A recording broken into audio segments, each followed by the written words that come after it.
Hello, my name is Nicholas Anoush, and I'd like to introduce you to my board game, Lukewarm. Lukewarm is a 2 to 4 player asymmetrical area control rondel-style logical deduction board game that's meant for ages 12 and up and takes about 5 to 10 minutes per player. It is a unique, one-of-a-kind board game.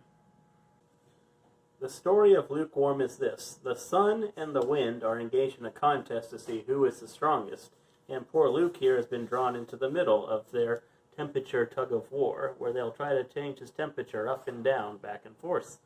Luke just wants to have none of this and go back home and be safe and warm, but he's in a bit of trouble because he's run into the 3 bears, who are very hungry after losing their porridge, and they would like to have a guest over for dinner. The bears will only eat Luke, however, if he's not too hot, not too cold, but just right. In Lukewarm, your goal to win the game depends upon which character you are playing. If you're playing as the wind, your goal is to put down enough cold stones on the board for Luke to lower his temperature. If you can get it and the thermometer to the 4th coldest spot, then you win the game. If you are playing as the sun, your goal is to put down hot stones on the board so that you can raise Luke's temperature for every stone he touches, thereby getting him to the 4th hottest spot on the thermometer, and then you win the game. If you're playing as the 3 bears, your goal is to move the 3 bears around the board. You got the hot bear that only wants to eat Luke if he's on the 3rd hottest spot. Got the cold bear that only wants to eat Luke if he's on the 3rd coldest spot. And you got the warm bear that only wants to eat him when he's just right. However, if you're playing as Luke, your goal is to get across the board to home. Alternatively, you can also win if you can move the round marker 10 times without being killed off by the other players. The hitch for this game is that you are going to be behind this player board.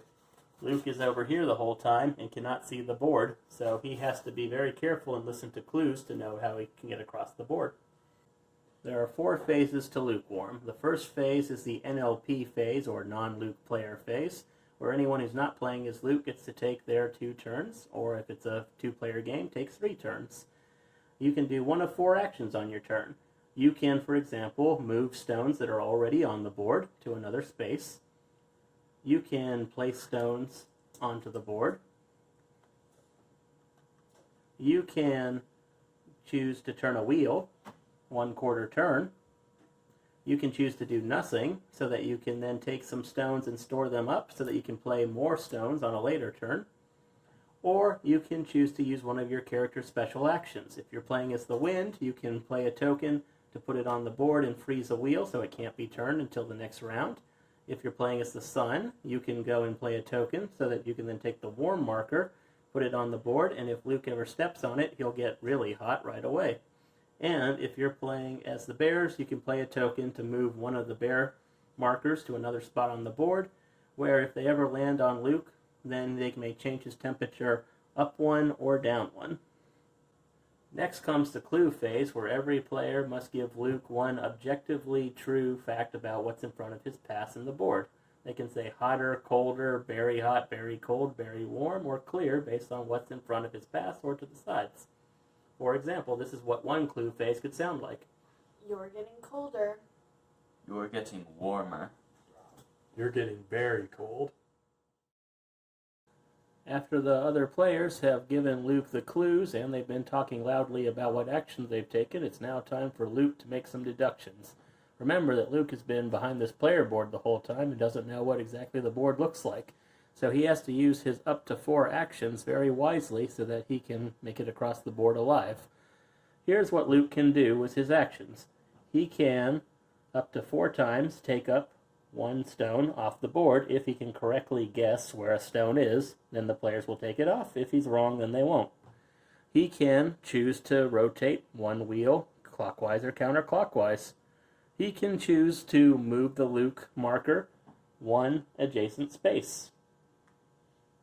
And he can also choose to ask a question to one of the other players, such as the following. Is there any hot or cold stones on this space wherever you point?